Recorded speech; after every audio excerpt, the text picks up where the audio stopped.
This is the Kodak Slide and Scan. To begin scanning your slides, first remove the slide holder from the device. Open the holder, then place your slide into the holder, lining up the slide with the opening. Snap the holder closed. Reinsert the holder into the slide scanner until you hear a click. Now, turn on the slide scanner by pressing the power button. To begin scanning, first press OK to select film type on the home screen.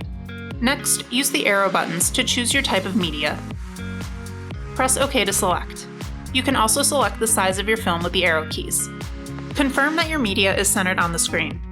Once you are ready to scan, simply press OK. The image will automatically save.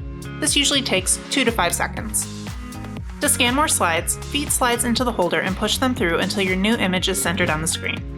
Repeat these steps until you have scanned all of your slides. If any of your slides are not pointing in the right direction, that's okay. You can adjust the image on the PC after you are done scanning. Once you are finished, press the Home button on the top of the slide scanner, then use the arrow buttons to select USB Upload. On the Digital Legacy Lab PC, an autoplay box will pop up. Click on it, then select Open Folder to view files.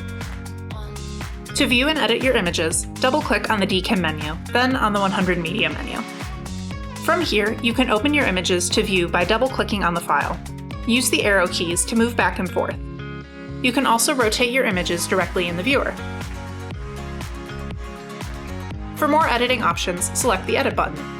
From here, you can flip the image horizontally or vertically, or do more edits, such as brightness, contrast, or exposure. You can also use an image editing program available in the Digital Legacy Lab, such as Adobe Photoshop or GIMP.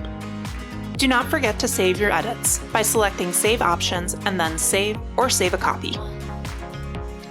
To save your images, click and drag the file onto your USB device.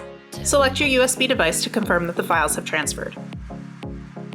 When you are finished, be sure to delete your files off of the slide scanner as they do not delete automatically.